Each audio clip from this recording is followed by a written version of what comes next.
So I set some goals at the beginning of the year, some that I shared with you guys for my channel and reading goals in my 2024 goals video, and some that I just kind of had in the back of my head of things that I really wanted to strive to do more of in 2024.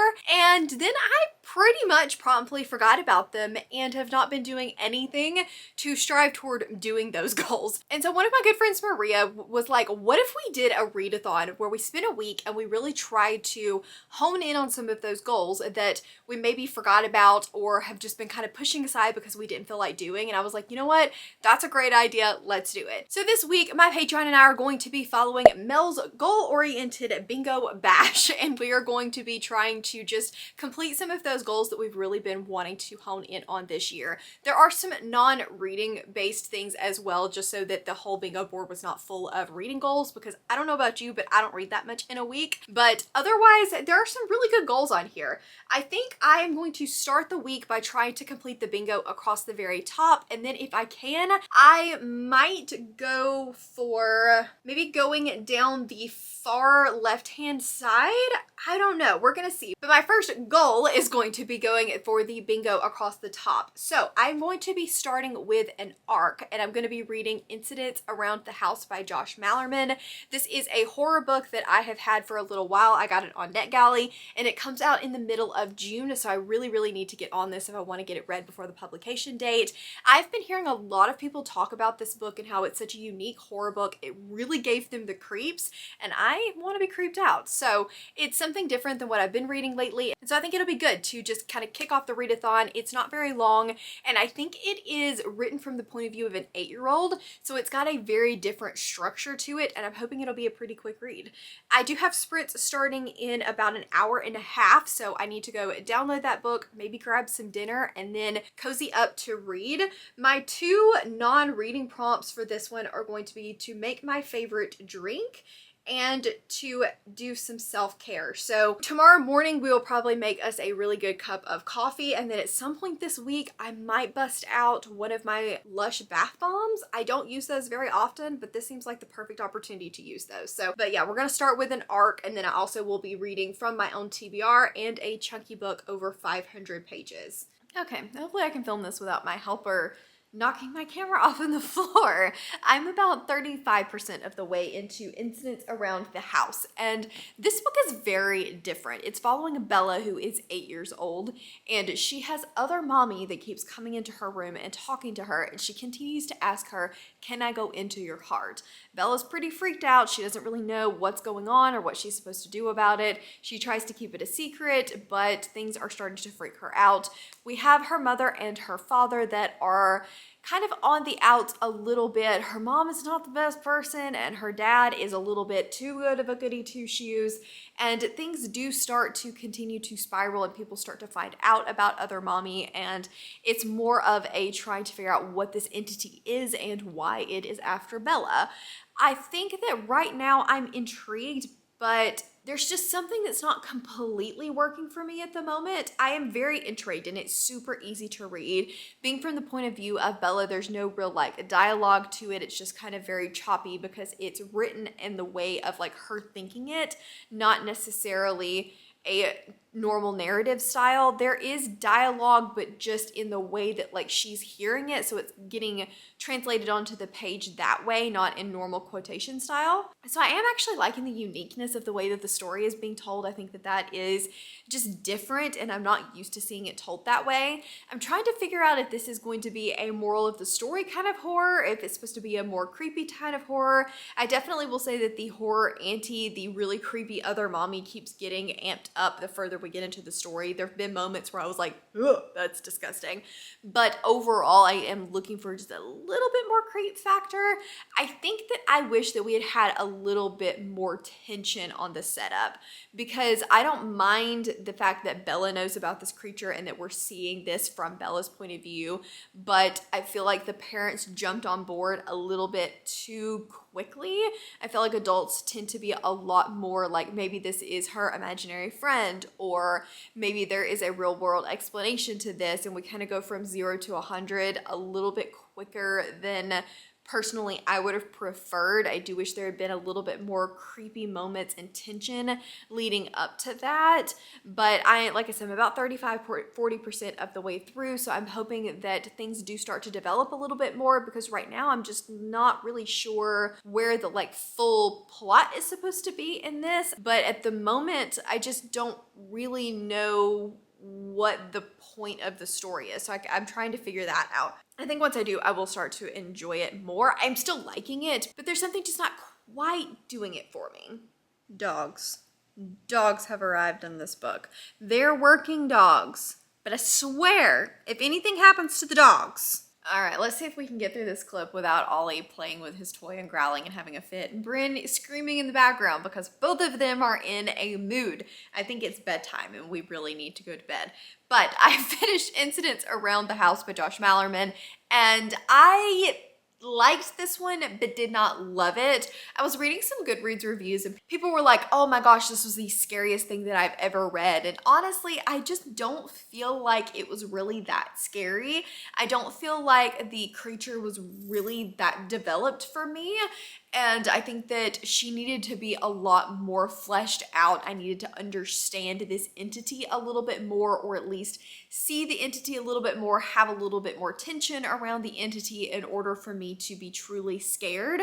In the end, I think that this was a lot less about the creature and a lot more about how Bella was handling learning about her family dynamics and about how her parents may not have been the pedestal people that she put them up to be. And so I think that that was probably more the moral of the story rather than the entity itself.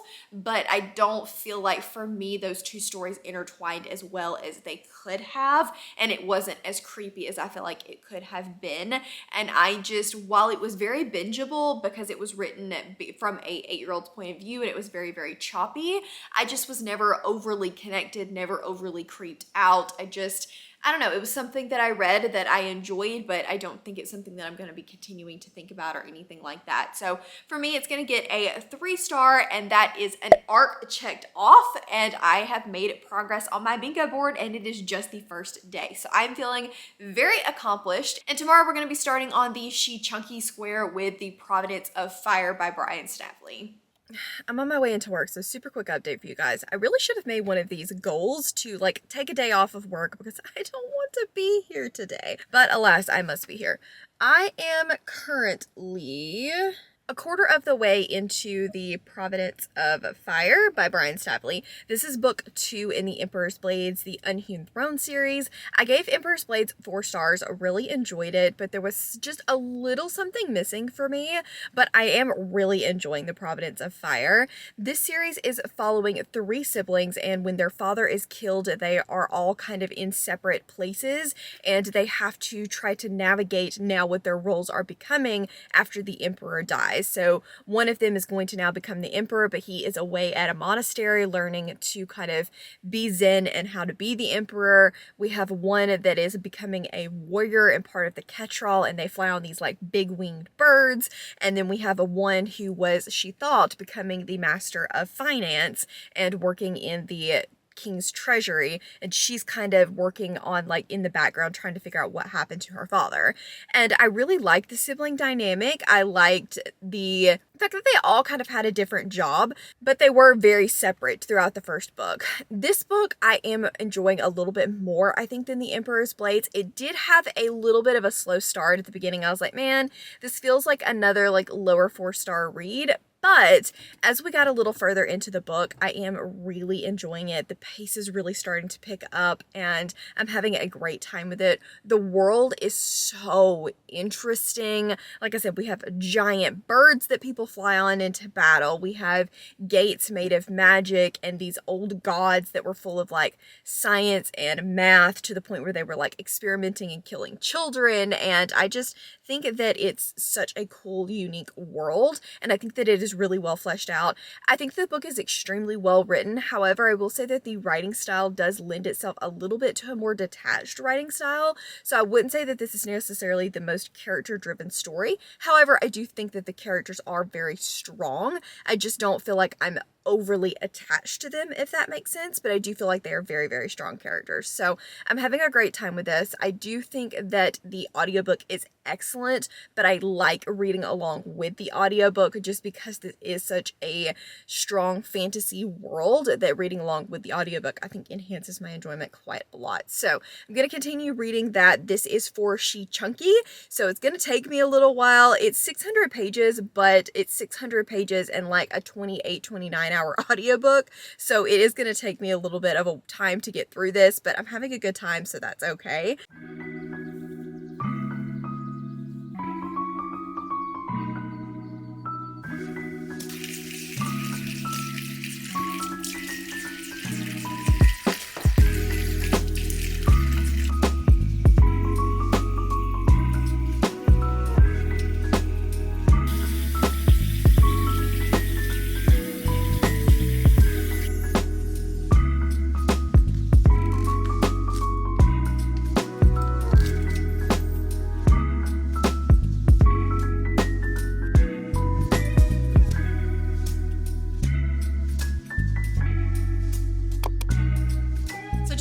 Guys, a really quick update on Emperor's Blades before I finish it here in the next hour or so. I'm still really enjoying this one. I don't have a ton more to say than what I have already told you guys.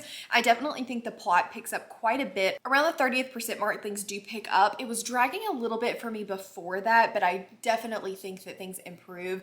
As far as book 1 to book 2, I think that the writing has been about the same. Definitely the style and the tone of the story feels very similar, but I do think he's done a much better job of kind of fleshing out the characters in each individual storyline, because Adair's storyline didn't feel as fleshed out in the first book, but definitely does more so in this one, and I'm enjoying her character a lot. I think if you made me pick my favorite point of view would either be Valen or Adair. I don't like Caden's point of views as much. I'm not really sure why. He just feels a lot more flat as a character to me than those two do.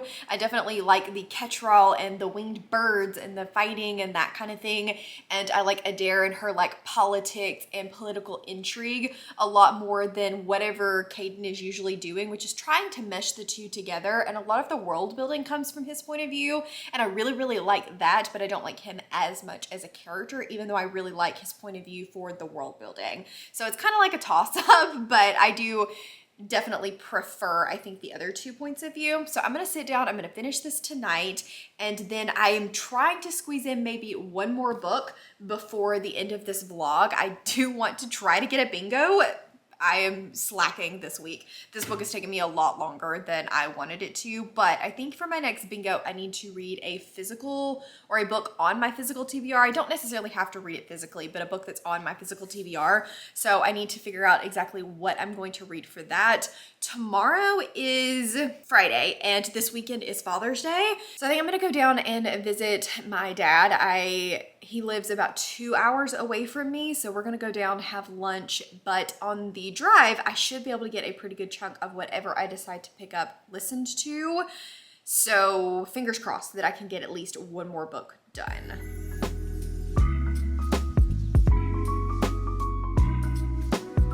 So I have just finished The Providence of Fire, and I think that this one is going to get a 4-star from me. I liked it a lot. There's just something about the way that it is written that is a little detached from the characters for me that is going to keep it from getting a full 5-star, but that ending was really, really strong. I really liked the ending of this, and I definitely think that the book just got better as it went on. I'm very excited to read The Mortal Bond and to finish out this series and see how it's going to end. I think that this really expanded the world, so if that was something that you felt like was missing in the first book, although I don't feel like it was something I was missing, this really expands the world. I think it does a good job with the characters and fleshes them out more, but that's definitely where I struggled the most in this, is just feeling like I didn't connect to them just a ton. It's not that they weren't like fleshed out. It's just, I think it was something about the writing and maybe the narration style of this that just kept me feeling just ever so slightly disconnected from the characters, which, like I said, brought it down to a 4-star for me. But overall, I really, really enjoyed this, and I will absolutely be recommending this series.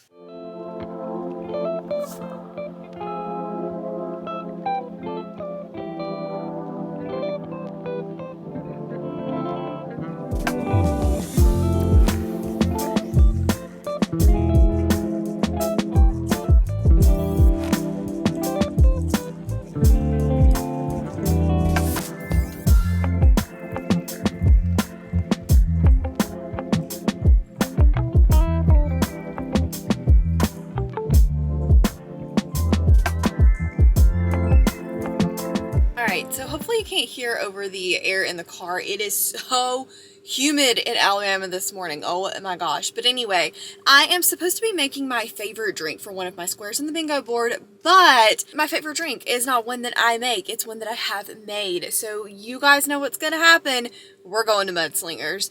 I think that I'm going to try their cookie dough this morning, and I am so excited about it. I'm also running late, so let's go so that I am not horrifically late for work.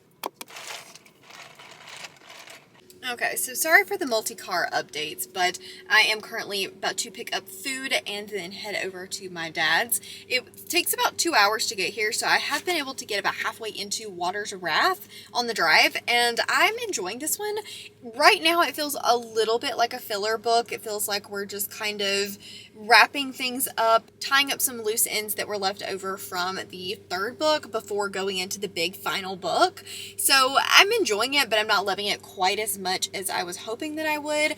I don't know if it was just me or what, but like Vala leveled up between books 3 and 4, and I'm like, do I just not remember the into the third book super well, or like what happened there? But anyway, still enjoying it. She is definitely a character that has grown over the course of the series. Sometimes still does drive me a little bit insane and can get on my nerves just some with how she reacts to things without like questioning them sometimes, but at the same time I do think that she has grown a lot and she's not this meek timid character that she was when we started. So I like the character growth. I wish there was a little bit more romance at the moment, but I know why there's not. So anyway, I'm having a fun time. I am enjoying it, excited to continue. I'm gonna pick up food and head over to Dad's. On my way home, I was able to finish Water's Wrath by Elise Kova. I never told you guys what this was about. I realized that now. I was so focused on getting through the drive-thru that I forgot to tell you what this was about. So this is following Vala, and she is a librarian. She just kind of wants to live her life in peace amongst the books, when one day she helps to save a prince and finds out that she is one of the only windwalkers. And everyone wants to use her abilities for their own gain, but she is also kind of enamored by this prince, and there is definitely a romance plotline to this. I don't really want to say a whole lot more than that because I feel like it's fun to just kind of go into these a little bit more blind. But I think that the tagline for Air Awakens says it really well. A library apprentice, a sorcerer prince, and an unbreakable bond. It pretty much sums it up. But anyway, I really liked the second half of this book. A lot of things that I was complaining about in the first half, it feeling kind of like a filler book, there not being enough romance, definitely changed as we got into the second half of the book. I felt like I was understanding where the plot was going. I was understanding the magic and the world building a lot more, and we got more romance. There was also a plot line to this that I really hope makes more sense as to why it had to happen, because it hurt. It hurt. That's all I'm going to say is it hurt. And why? Why did it have to happen? But I think I know why, but like, ugh!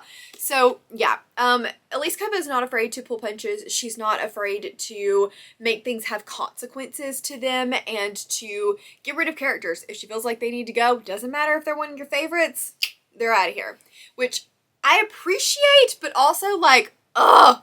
So, yeah. I think this is going to get a 4-star. I had a lot of fun with it. I really enjoyed it. And now I only have one book left until I am finished with this series, which is amazing and incredible. So I was able to finish my bingo. I did make my favorite or get my favorite drink this morning. We did a little self-care earlier this week. We have read a book on my own TBR. I have read an arc, and I have read a book over 500 pages. So I do get a bingo.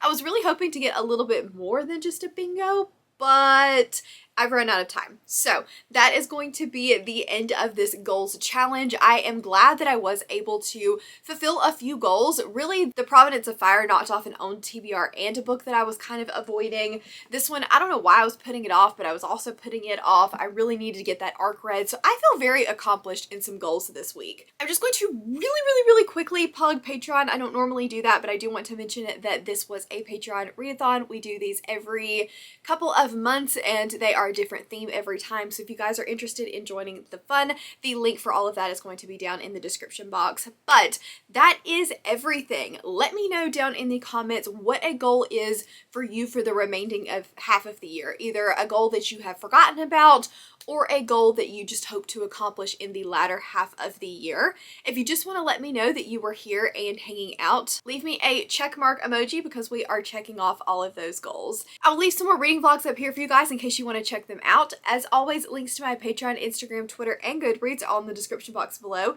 If you enjoyed this video, please give it a big thumbs up and subscribe if you want to, and I will see you guys next time. Bye!